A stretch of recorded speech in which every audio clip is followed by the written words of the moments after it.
Shalom, shalom, shalom. As always, first I want to give all the praises and the glory to Yahweh, Bahasham, Yahweh Shai, Bahasham, Rakak Kodash. Yahweh is the name of the Most High. Yahweh Shai is the name of the Son. Double honors to the apostles and to the elders of Great Millstone. Shalom to the 144,000 and the hopeful elect of the children of Israel. Many are called, few are chosen. All praises and glory to Yahweh Bahasham, Yahweh Shai. So, I want to just play this little bit of information here.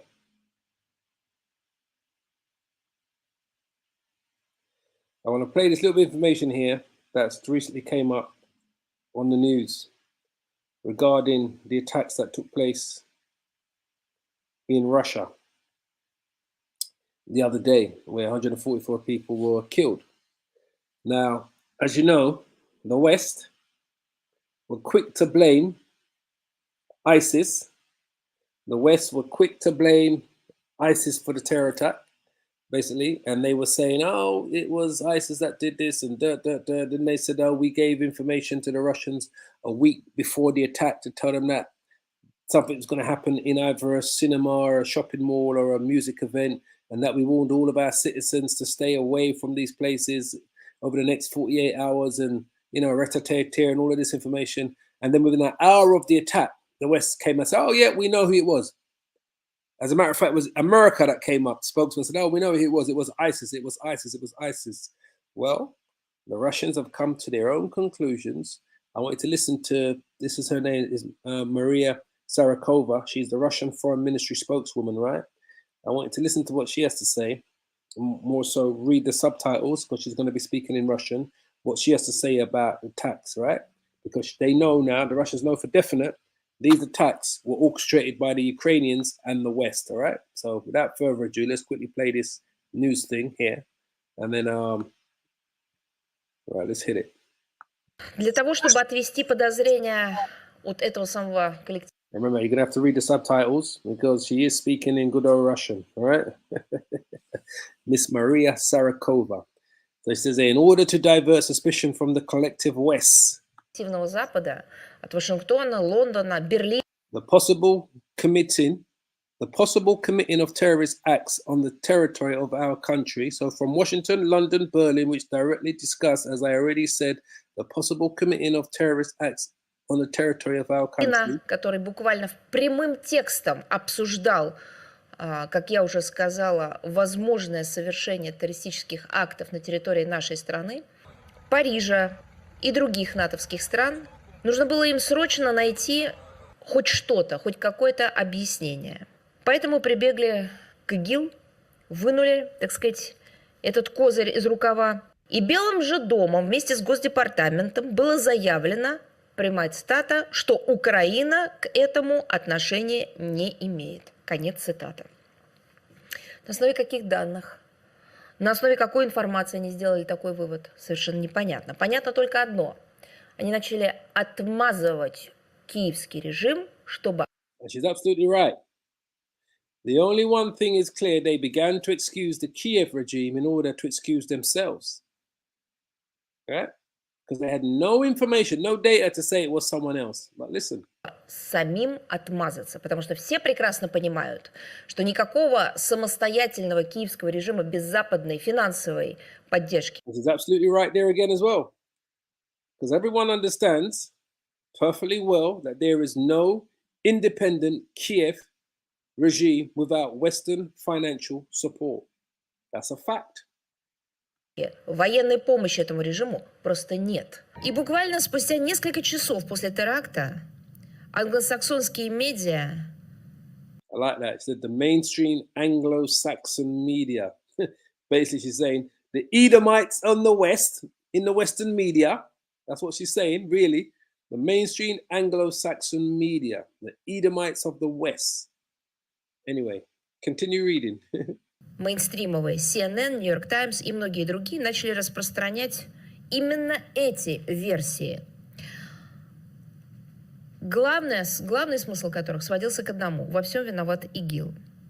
Якобы Так следовало из материалов западных мейнстримовых средств массовой информации. Еще в начале марта США получили соответствующие данные о том, что одно из подразделений, одно из крыльев этой организации планировало теракт в Москве. Но опять же, крайне трудно поверить в то, что у группировки численностью, по данным ООН, несколько тысяч человек, есть такие разветвленные возможности. И самое главное, это даже если они и есть, все-таки нужно дождаться расследования, было бы. Но нет, мы в очередной раз увидели вот эту самую смычку западного политического истеблишмента, включая специальные службы, с их западным... She's absolutely right there. The bond and the link between the intelligence services and the Western media. They're one and the same thing. One and the same thing, right? The intelligence service of the West and the Western media, they're working in sync with each other, as she says there. Средствами массовой информации.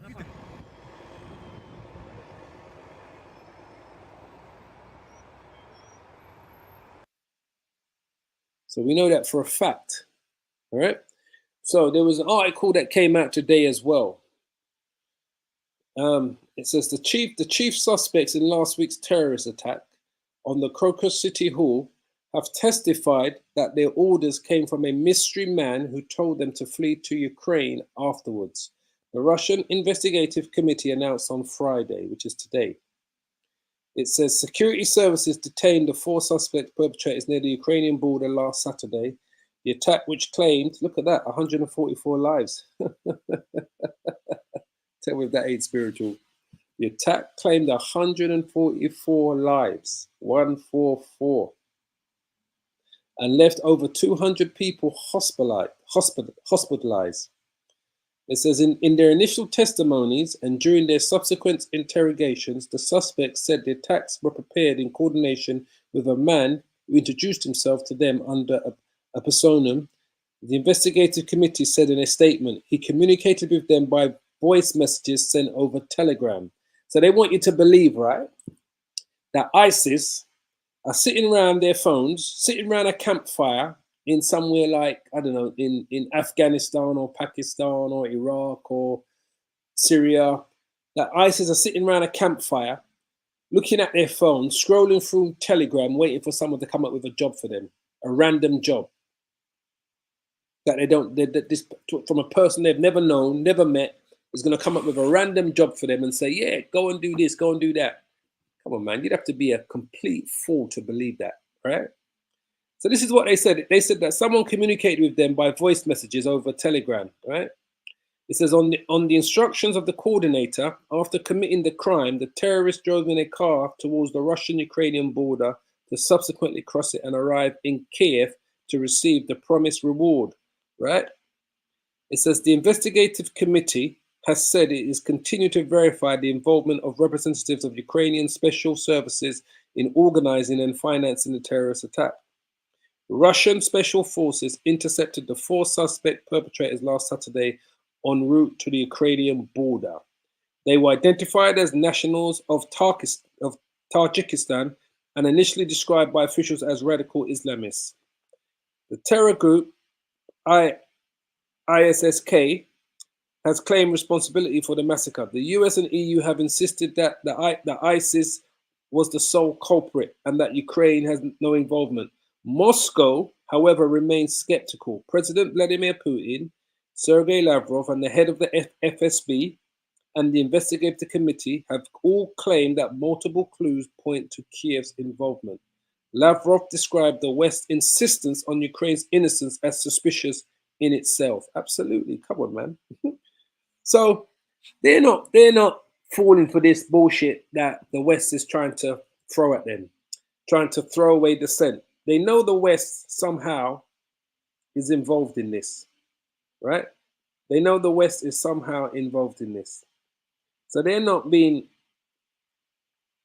thrown off by this madness. So this is just going to lead to this line in the sand between Russia and the West is just going to get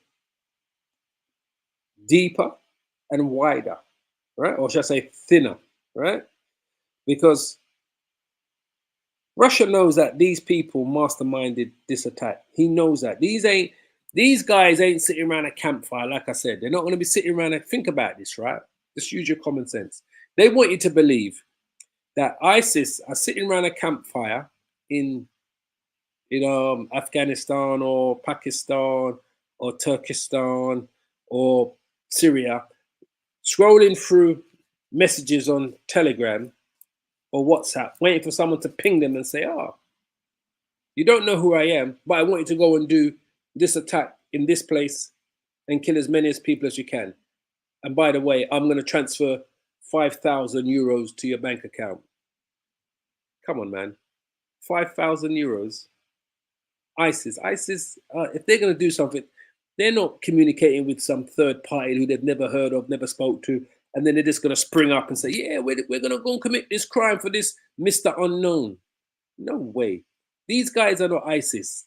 These guys here that committed this attack, they're not members of ISIS. Absolutely not. These guys, when I saw these guys on telly, they looked to me like they were strung out junkies that did get a message on Telegram to go and do something, and was directed by Western intelligence and Ukrainian intelligence to help them, who would have commissioned and supplied the weapons for them and gave them the information for where they were going to go and do this. There's no way these are hardcore terrorists sitting around a campfire waiting for someone out of the blue just to ping them and say, "Oh, I've got a job for you." It don't work like that. There's no way they're doing that. No way. These guys look so strung out to me when I saw them, right? They look so strung out when I saw these guys, right? Let's see if I can get it up on the screen.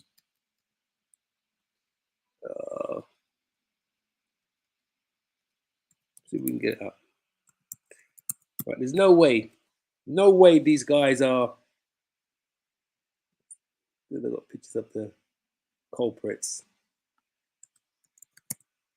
There's no way, no way these guys are who they say they are.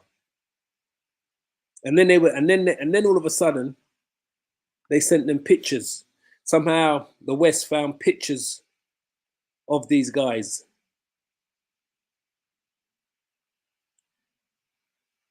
This is one of them. There's no way. Let me switch screens here so you can see what I'm seeing. 1 second, family. Have a little patience, man. This is just gonna, like I said, man, this thing is gonna draw out.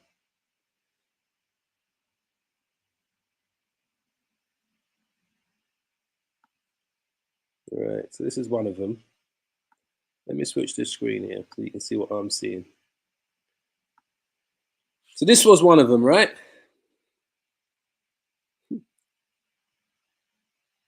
Okay, this is all 4 of them. These guys look like junkies, mate. And then this is, and then let me show you what the Western. This is the picture of them, right? This is the 4 of them, right? And since when do ISIS just surrender and give themselves up?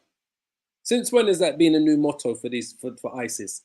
ISIS don't give themselves up, and ISIS fight to the death. There's no way you're capturing them unless they run out of ammunition and they haven't got a friggin' thing. Since when do ISIS travel without strapping themselves up with dynamite? These guys, ISIS are known to, anywhere they go on a mission, they're going to strap themselves up with a whole heap of C4 around their belly and everything and that. So if they do get caught, they can blow themselves up and anybody else with them. These guys never had none of that. 3 of the 4 surrendered. Just literally surrendered when they were caught. Didn't put up a fight. They wanted to believe that these 4-looking junkies are these highly intelligent terrorists that planned this thing and that was working with some third party. Come on, man.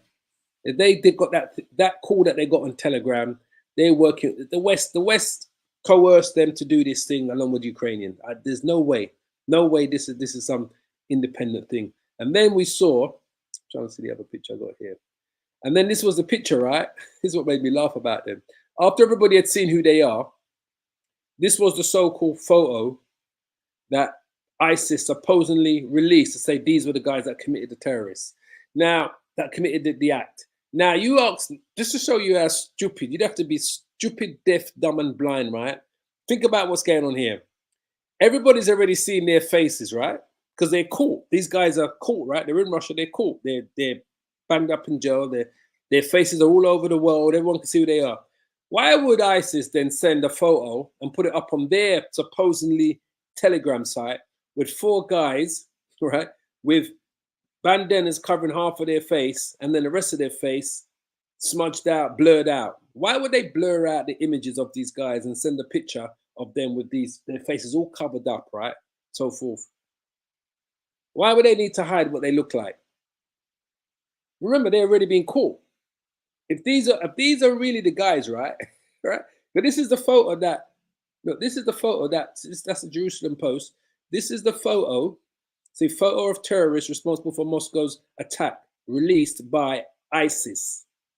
Jerusalem Post. So you know Mossad is involved in this. The Israelis.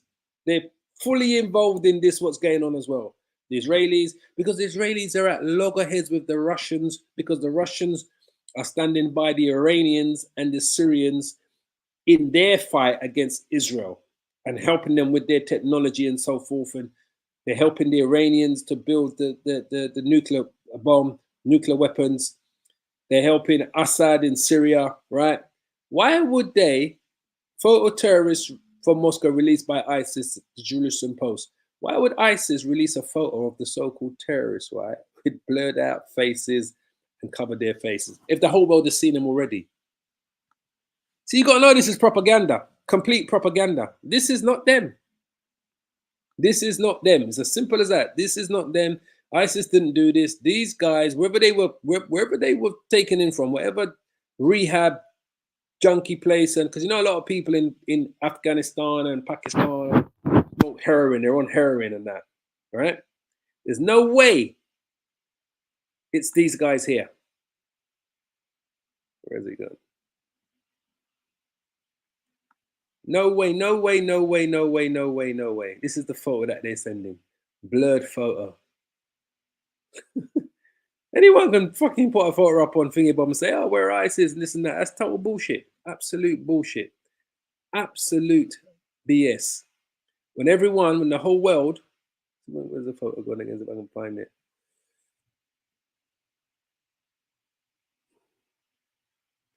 When the whole world has already seen them. The whole world has seen these guys. Caught on the same day, within hours.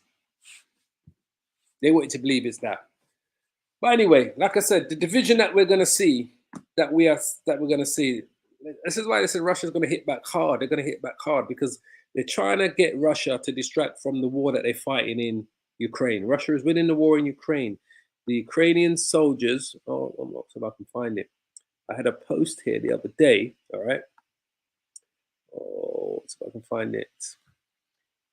Is it here? Where is it? So, oh, you know what? Let me see if it comes up. The Polish general, Ukraine, 1 million soldiers dead.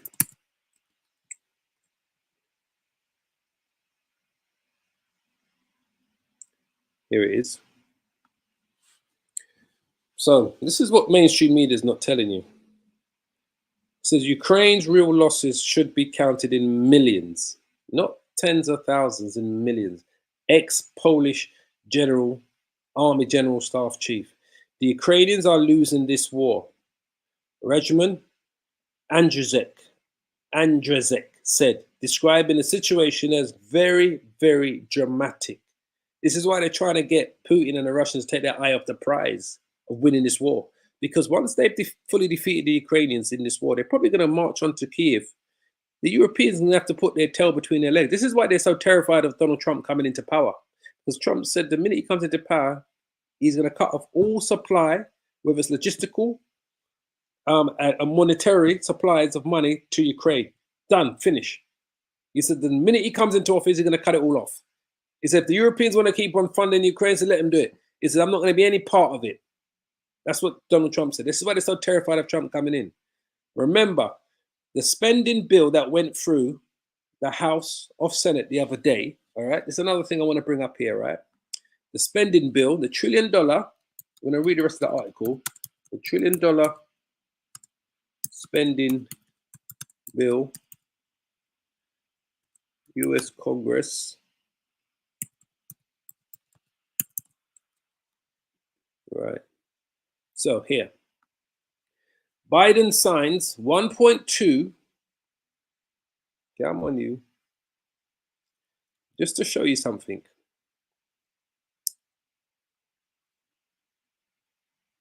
You don't want to come up? All right, hold on, let's go to some numbers. That's not coming from that article.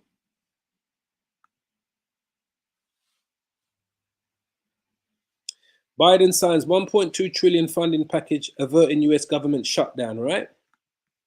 Senate passed the bill after hours of gridlock over funding for 3/4 of the government for the next 6 months. Now, part of that 1.2 trillion that was signed off, the 80 billion that Ukraine was looking for is not part of this. So Ukraine was waiting for $80 billion to be signed off as part of this 1.2 trillion fund. I wonder if it actually says in the article here. People strengths economy and national security. Biden said and said. Okay, didn't say it. Anyway, so the money that Ukraine's been waiting for from America is not part of this bill because Congress is controlled by the Republicans. And they said, no, we're not signing off any more money to Ukraine. Because they know, America knows that Ukraine it's the Democrats that are trying to continue funding this war because they're the ones that originally was funding this war alongside their NATO members in Europe, right? But they realize now that this is a losing battle. They're not going to win it. It's going to be bad for Biden, but good for the Republicans. So they didn't sign off the $80 billion to be part of this bill here that Biden needed to keep the US government going for the next 6 months because they're broke. The US government is broke. 6 months, 1.2 trillion.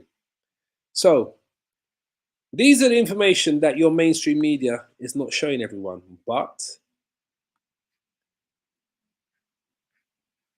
social media knows all about this. Moscow, March the 19th, Ukraine's losses in the confrontation with the Russian forces, just so you know, let's get this up. In the Russian armed forces should be counted in the millions rather than in the hundreds of thousands, a high-ranking Polish general said. Let me say this again. Ukraine's losses in its confrontation with the Russian armed forces should be counted in the millions rather than in the hundreds of thousands, a high-ranking Polish general said. Former Chief of General of Staff of the Polish Armed Forces, Rajman Andrzejczyk, said in an interview with the Polsat TV channel, it's a Polish TV channel, I believe that Ukraine's actual losses should be counted in the millions, not in the hundreds of thousands. There are no resources in this country. No one left to fight, the general added. Right? That's why they're not able to recruit. There's no one else that wants to fight. Everyone else has fled Ukraine. The Ukrainians are losing this war, he said, describing the situation as very, very dramatic. Commenting on the strategic situation on the battlefield under the new Ukrainian commander-in-chief, Alexander Strazak, which is the new Ukrainian commander-in-chief of the war, remember they fired the other one the other day, who recently replaced, it says here, who recently replaced the former commander, General Valery Zaluzhny. Andrzejczyk said that the top brass reshuffle had not changed anything. General Syrskyi is facing the same dilemmas as General Zaluzhny. It turns out that he had to withdraw the troops and tidy up the front line. All the problems that Zaluzhny had still remain, he maintained. When asked to comment on reports saying that Ukrainian forces may run out of air defense missiles by the end of March, the general opined that this means further effective strikes on Ukraine, more victims, more elements of the Ukrainian state's infrastructure destroyed. And ain't that what we're seeing? What has Russia been destroying over the last week is their infrastructure. It's been all over the news. They've been hitting the infrastructure rapidly. Why? Because, just like he says here, Ukrainians forces may what? Ukrainian forces may run out of air defense missiles by the end of March. That's why they keep on asking the Americans for more Patriot missiles. So that war is finished for Ukraine. That's why they can't recruit nobody, because no one's coming home. Mums and dads are not getting their sons and daughters home. It's finished for them. And this is why you see the French are going into overdrive, talking about they want to send troops into Ukraine. The France president said he wants to send troops into Ukraine to help the Ukrainians, this and that. So while the Americans are backing out, certain European countries are getting more involved. The Germans are stepping back now, little by little. Even Germany is stepping back. Little by little, Germany is stepping back. But France is trying to up the ante because he's looking votes. That Rothschild banker, Emmanuel Macron, just in case you didn't know, Emmanuel Macron was a Rothschild banker. He worked for the Rothschilds.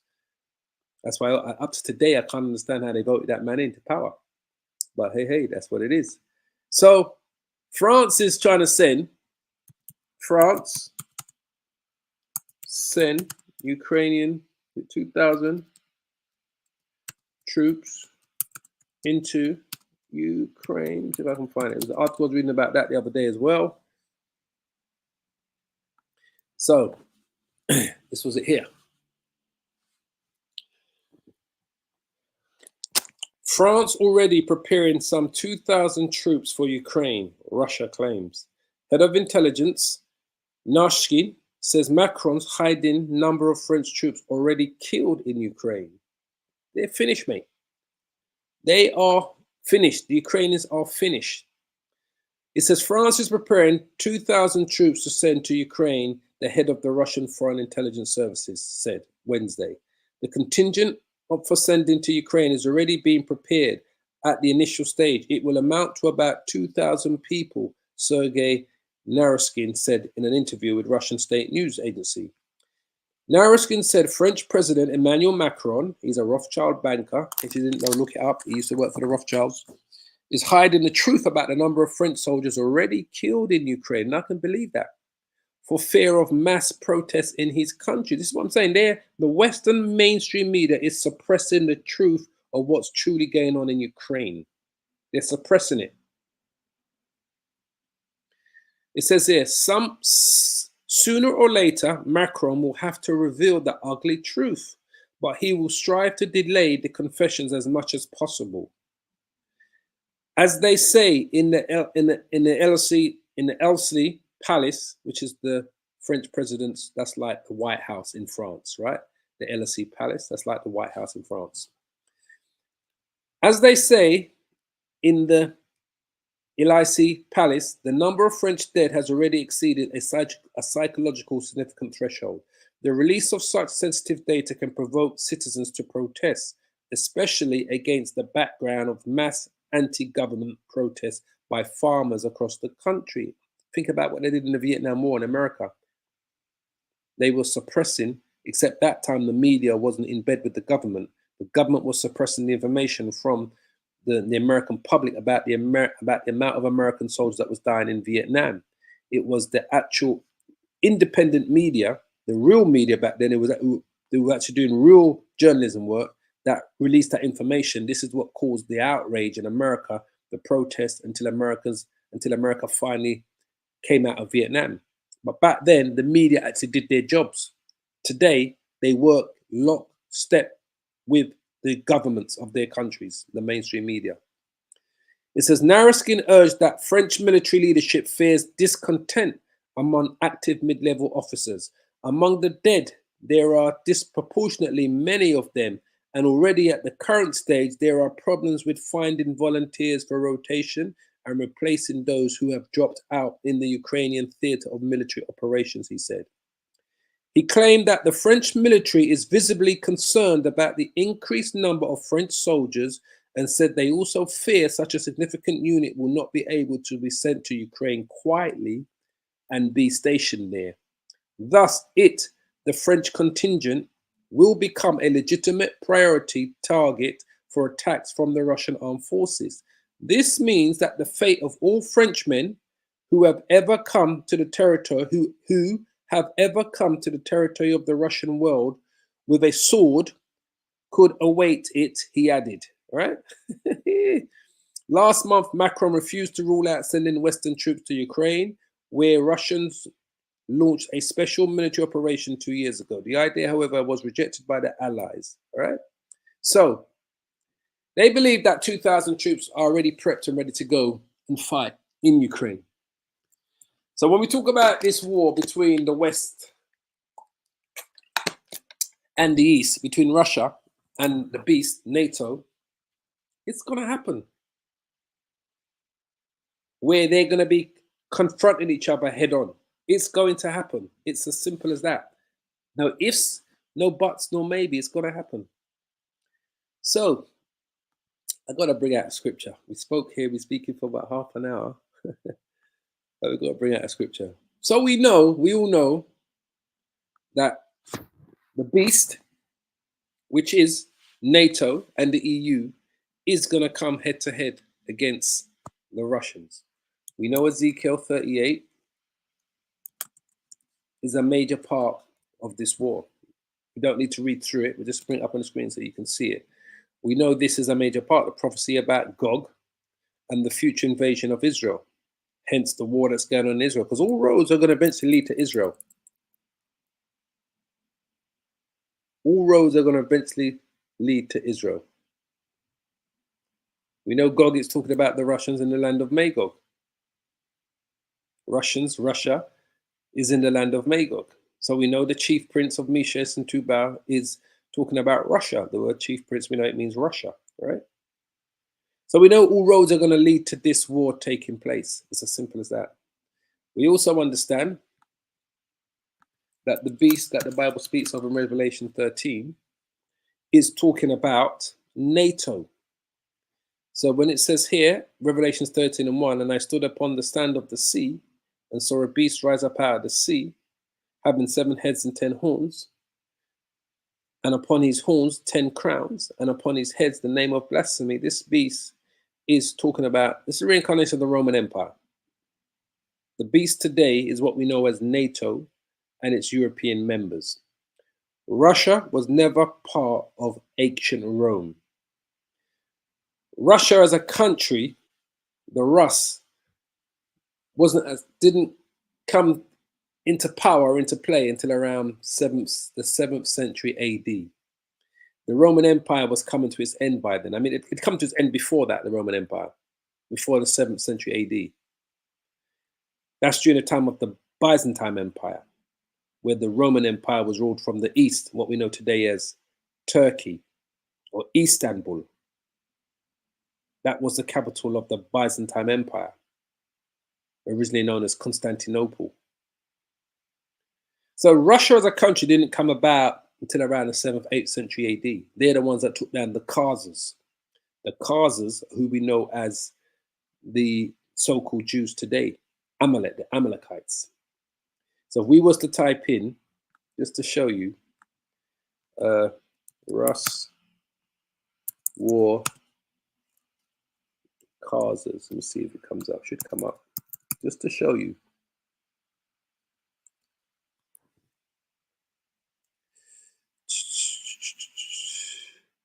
Sixth century AD.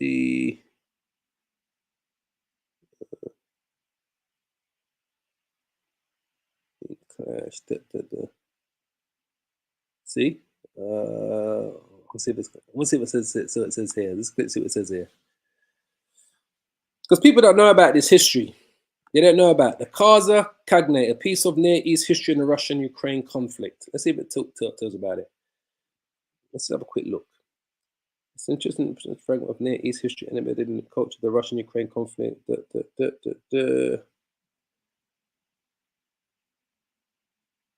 Okay.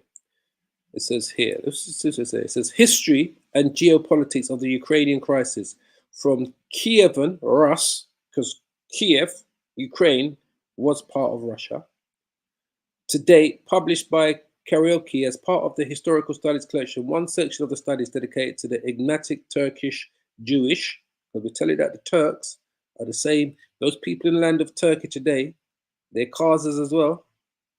They're Edomites as well. Those people that call themselves Turks, that worship Islam, they are Edomites as well. They're Khazars. They're the same people as the small hats. They're Amalek. All right? It says there, one section of the study is dedicated to the enigmatic Turkish Jewish Middle Empire, the Khazar Kingdom of the Khaganate, which rose between 6th and 7th century and flourished until the 10th century. It covered a vast territory spanning the steppes lands of the Black Sea to the border with the regions of Central Asia, which was dominated by a powerful confederation of semi-nomadic Turkish populations with remote Hunnic origins and inhabited by Slavic, Caucasian, Persian, Crimean, Greek communities. The Khazar legacy planted some of its seeds and its regions in the states of Dagestan, Circassia, Georgia, Chechnya, Central Eastern Crimea, Southern Russia, Azerbaijan, and part of Kyrgyzstan. Let's see, it actually talks about the war. Conversation. Let's see if it talks about the war. There's a melting pot of people at first dedicated to shamanism with the inclination of trade and cosmopolitan. The Khazars constitute a sort of Western defense against the penetration of the Islamic armies, the Umayyad Caliphate first and the Abbasid Caliphate later. The Byzantine Empire took advantage of the situation, and its basilisk Constantine V married the Khazar princess Tisatak, later known as Irene the Khazar. It says the whole of the Khazar kingdom as a battiston against Islam coincided with the victorious battles of Charles Martyr of the Poitiers and the Tours and Leo III. But I'm trying to see where it comes to the point. I'm trying to see if it shows me. That's the Arab Khazar battle. So I'm going to see if it shows us. Asia, but progressive conversion. Okay. Sella defines the Khazar Khaganate as a unique Euro-Asia empire whose progressive conversion of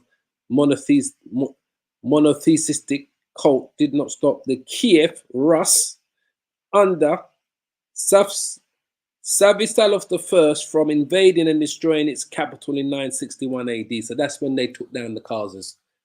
961 AD. That's what I was looking for. That's the information I was looking for. The Russians took down the Khazars. All right. See, it says here. The Kiev Rus, it says, Sella defines the Khazar Khaganate as a unique Euro-Asia empire whose progressive conversion to a monolithic cult, Judaism, did not stop the Kiev Rus, the Russians, right? Because Kiev was part of Russia, it was known as Rus, under Savislav I from invading and destroying its capital in 961 AD. It says the religious conversion of the Khazars is thought to date back between the 7th century and the beginning of the 8th century, as we always tell you about them converting to Judaism, and is reported to have been the fruit of the deliberate decision taken within the Abrahamic world, which opted for Jewish primacy over the cross or the crescent. The cross meaning straight up Christianity and the crescent meaning Islam. They opted for Jewish primacy, right?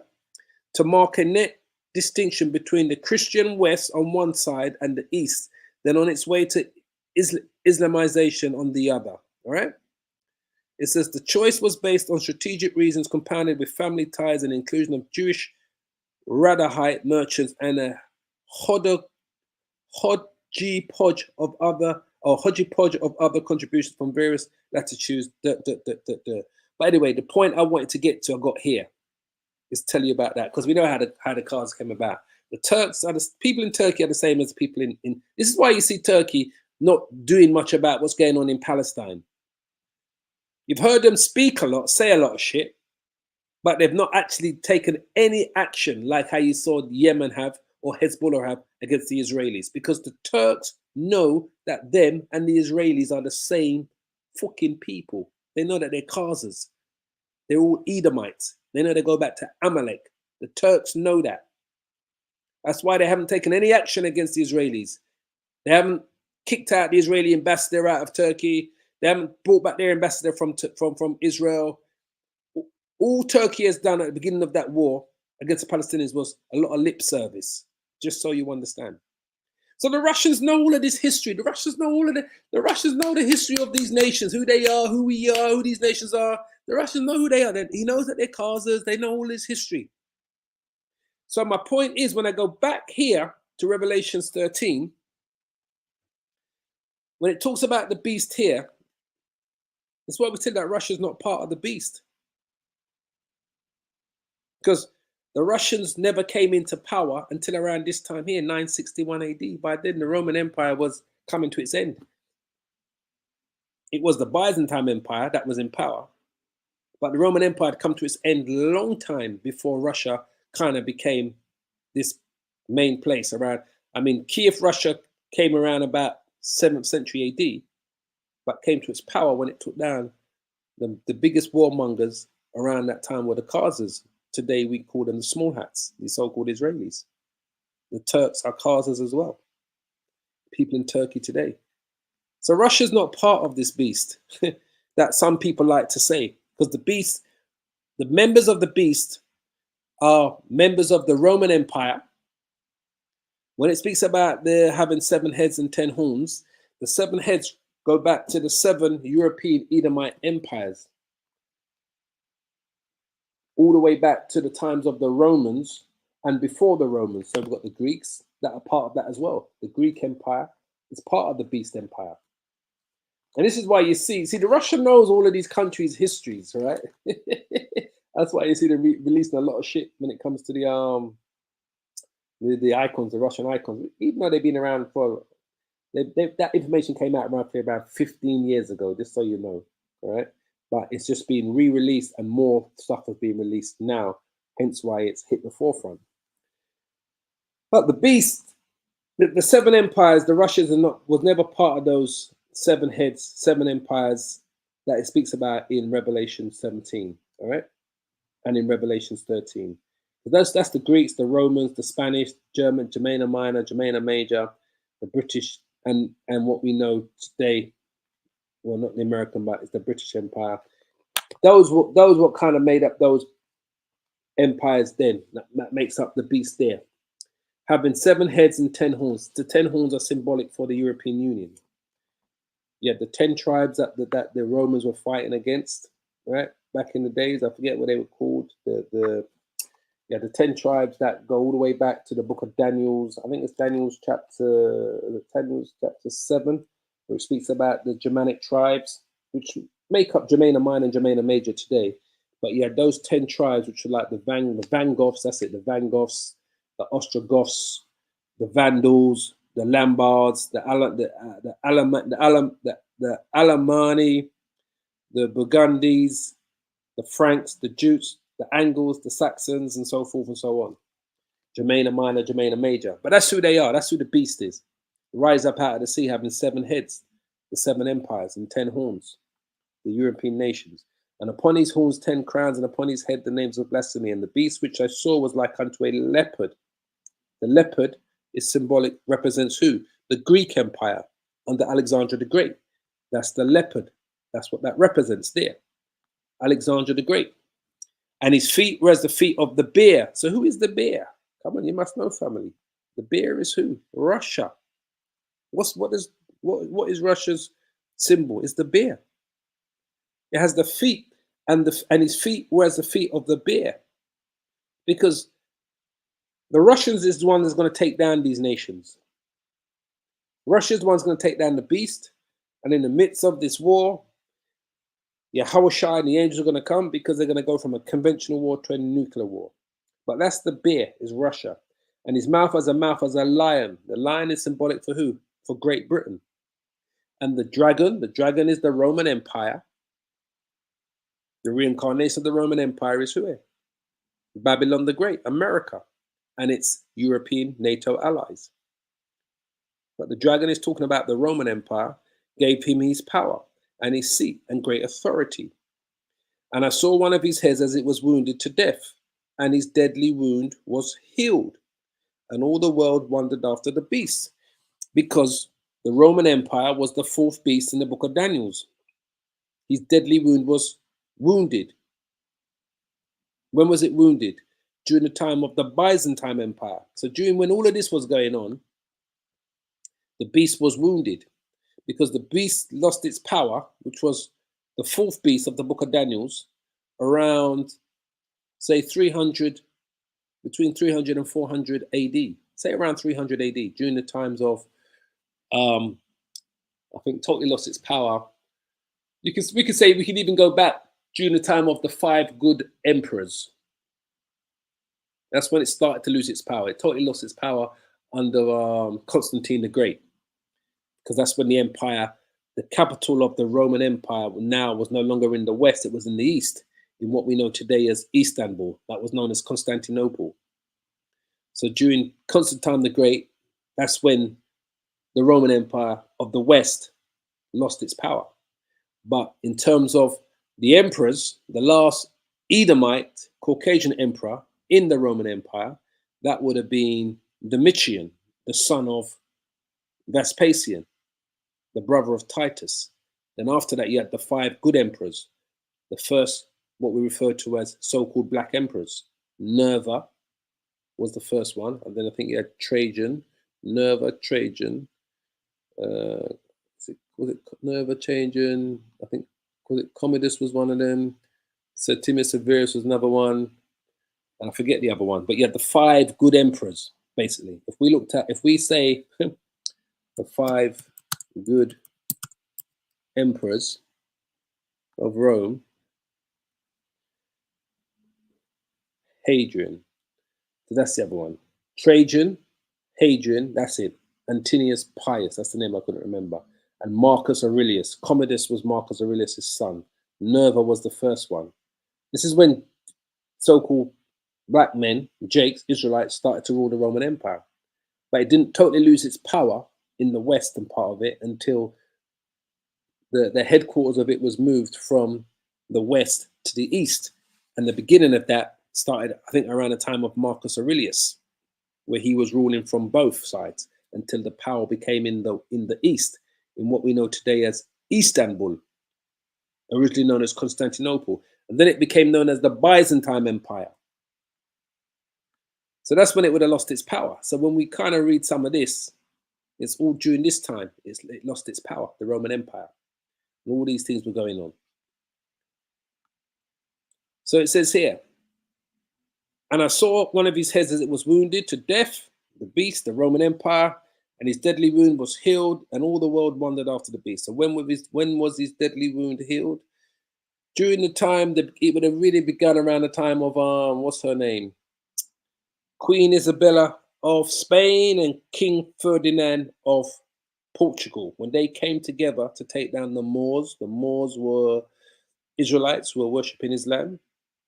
The last stronghold of the Moors was a place called Granada in Spain. That's when the deadly wound was healed. When King Ferdinand and Queen Isabella came together and took down the Moors.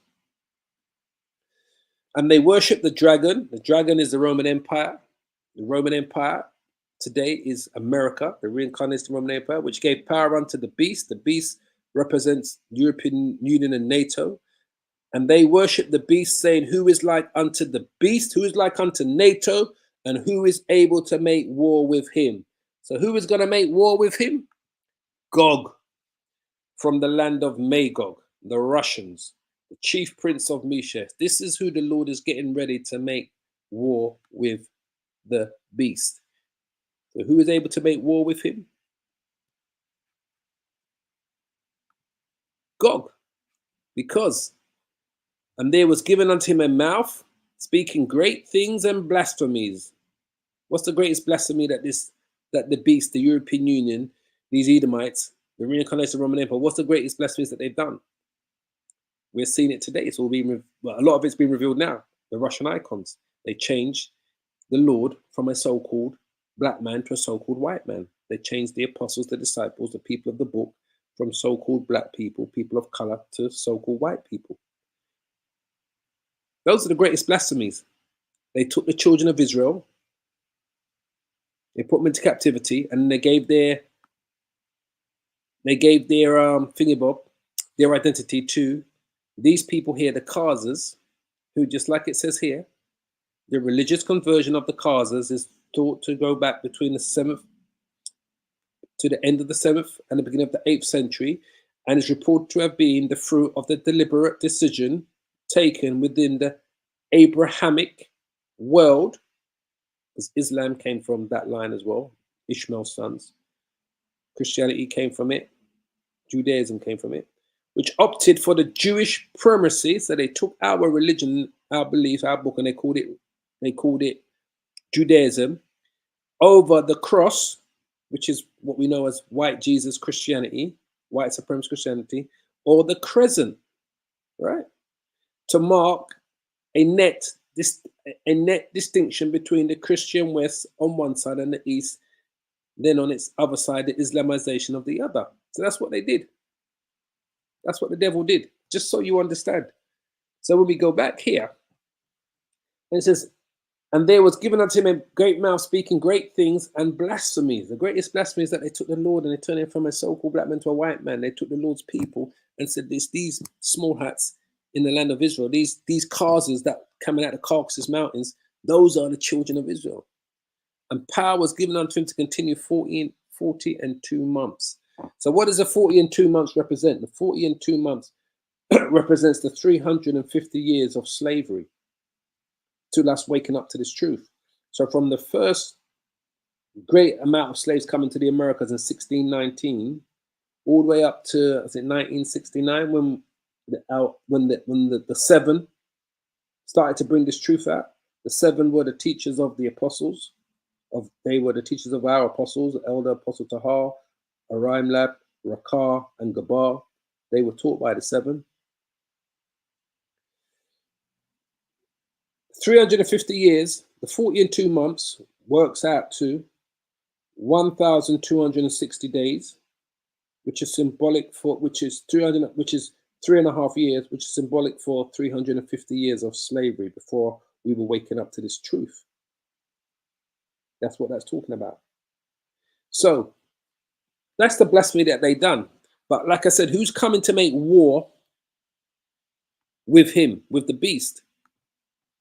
Gog, son of man, set our face against God in the land of Magog, chief prince of Meshech and Tubal, and prophesy against him and say, thus says the Lord God, behold, I am against thee, O Gog, the chief prince of Meshech and Tubal.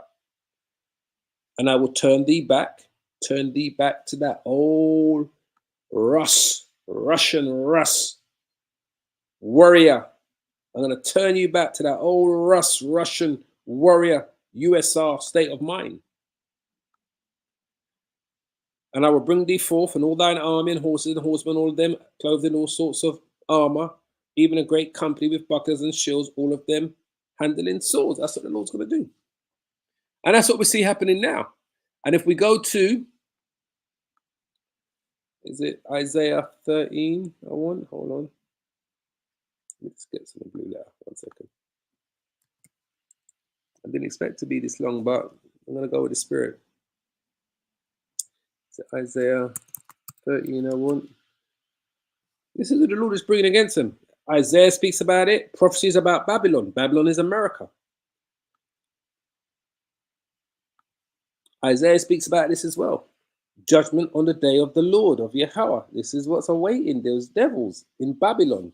That's what I said, boy. The things that they are doing to Russia, and Russia can see openly that the West are openly doing these things and trying to blame third parties.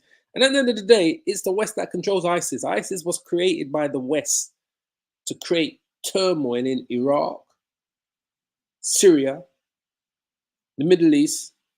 They're trying to get them into Iran, these ISIS, to create turmoil in Pakistan, all these places that they want to have a foothold in. Is it in here? I'm going to go to. Okay, there you go. Babylon will fall to the Medes. The Medes is the Russians, the same land of Magog, the land of Magog that Russia is in today. That land was originally called Magog. After that, it was known as, say, about 1,000 odd years after the land, it was known as Magog, it was known as the land of the Medes, right? The Persians and the Medes controlled it. It was known as the land of the Medes. After it was known as the land of Magog. So in Ezekiel, it refers to the land that Russia's in today as the land of Magog. That's what its originally name was, all right? Because these are the sons of, is it Javan, the sons of Japhet, who originally were in those lands, all right? I think it's Javan. Is it Javan? Let's just quickly look it up. You're getting a lot of information today, family. A lot of information. I think Magog, or Gog, let me just see. Javan, who's the son of Japhet. Okay, the sons of Japhet were Gomer. Okay, Magog. So Magog was a son of Japhet. That's why it's known as the land of Magog, because it was Magog's land originally. The land belonged to Japhet. Japhet controlled all of what we know as Western Europe and most of Eastern Europe was given to Japhet. Ham was given Africa, what we know today as Africa. Shem was given what we know today as the Middle East. So this is why when we go to Ezekiel 38 and it says in the land of Magog, it was originally known as the land of Magog because that land was originally given to Japhet and his sons. And one of his sons was Magog. So I just kind of want you to understand that, why we know that. And then after that, say a couple thousand years or 1,000 years, whatever, I can't give you the exact time after that, 1,000, 1,500 years after that, it was known as the land of the Medes. The Medes controlled that land. So this Babylon that's going to fall by the Medes, this is talking about modern Babylon. This Babylon in the future, which is America, it's going to fall to the Medes. The Medes are the Russians, because the land that the Russians are in today was known as the land of the Medes. Before that, it was known as the land of Magog. Just so you understand. It says, behold, I will stir up the Medes, the Russians. And you can see that's what the Lord is doing. He's stirring them up. He's letting these Edomites in the West do all of their wickedness and deception against Russia. The Lord is stirring up the Russians. Believe you me, the Russians are fuming. And to think 144 have died. Look at that number. That's significant. We looked at that earlier, right? It said 144. I've still got it up.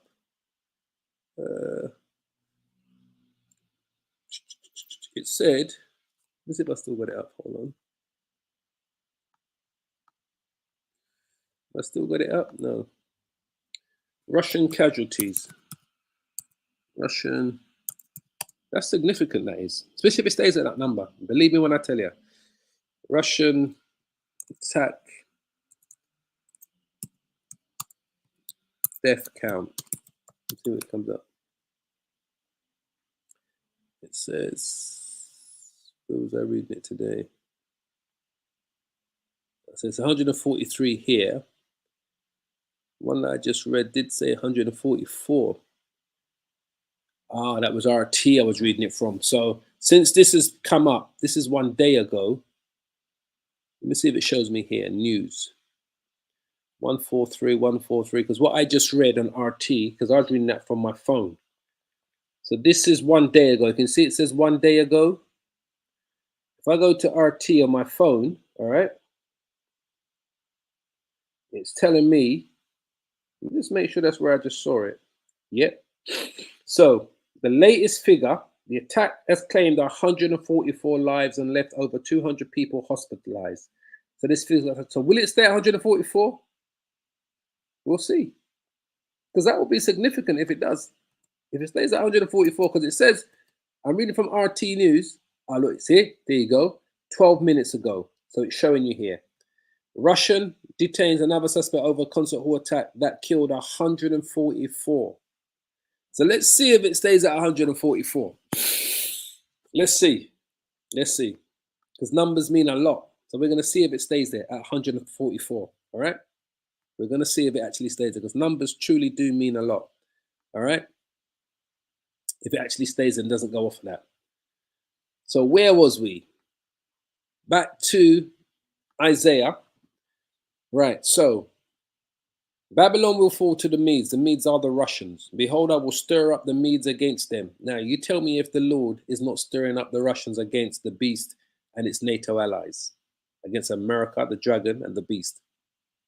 You truly tell me if the Most High is not stirring up the Russians against them, which shall not regard silver, and as for gold, they shall not delight in it. As you can see, Russians are saying, look, there's nothing you can do to pay us off for what you've done, because the Russians are, as far as they're concerned in their mind, it's Britain, France, and America, alongside the Ukrainians that committed the terrorist attack in their country the other day. They believe all four of these groups are behind it. So there's no gold or silver that they can pay them off, because right now, with the war in Ukraine, truly believe the Lord is stirring up the Medes, the Russians. Their bows also shall dash the young men in pieces, to pieces, and they shall have no pity on the fruit of the womb. Their eye shall not spare children. What are their bows? Their bows are their missiles. I said this before and I say it again. The war will start as a conventional war. When they come head on with each other, the Russians and the Americans and the NATO allies, when they come head on in the battlefield, which will be in the Middle East, in the Valley of Jehoshaphat, the war will start as a conventional war, and then it's going to escalate to a nuclear war. The bows that they're going to dash, the bows that they're going to use to dash the young men to pieces are the missiles. These are the intercontinental ballistic missiles. It says, and Babylon, which is America, the glory of the kingdoms, the glory of the world. Everyone wants to go to America. It's this great, great place till you actually get there and you realize what a shithole it can be. Right? No offense to those that live there, but you know what's going on in America. I know what's going on. I lived there for 10 years. I know America. And Babylon, the glory of the kingdoms, the beauty of the Chaldeans, excellency, shall be as when Yahweh overthrew Sodom and Gomorrah. Meaning, these bows are the nuclear missiles. That's what's going to turn America into Sodom and Gomorrah, uninhabitable. It shall never, look, there you go. It shall never be inhabited. It's going to become a desolation, never inhabited. Neither shall it be dwelt in from generation to generation. Neither shall the Arabian, the Ishmaelites, the Arabs that are everywhere in America, they own every liquor store, every food thing out there, everything. Neither the Arabs shall pitch their tent there. Neither shall the shepherds make their fold there. But the wild beasts of the desert shall lie there, and their houses shall be full of doleful creatures, and owls shall dwell there, and satyrs shall dance there, and the wild beasts of the islands shall cry in their desolate houses, and the dragons in their pleasant palaces, and in her time, this is what I'm going to hear, and her time is near to come, and her days shall not be prolonged. Can't say this enough. And her time is near to come, and her days shall not be prolonged. America's getting ready to come to go down. First, it's going to be economically, financially, before it goes down by war. It's getting ready to go down. Be prepared, truly. Keep yourselves prayed up. Keep close to the Most High, Yahweh. Keep yourselves prayed up. Don't let these devils remove you from. So anyway, I'm going to leave it there. Oh, we've hit the hour mark. Look at that. I didn't get to any of your precepts, brother. I can see your brothers are putting up some beautiful precepts. I was kind of floating in the spirit there. But Tawada, for all of the brothers that was putting up precepts on the comment board, as always, brothers diligently doing their work as we do. We're all feeding the flock. And Tawada for you brothers that were feeding the flock on the comment board while I was edifying here live.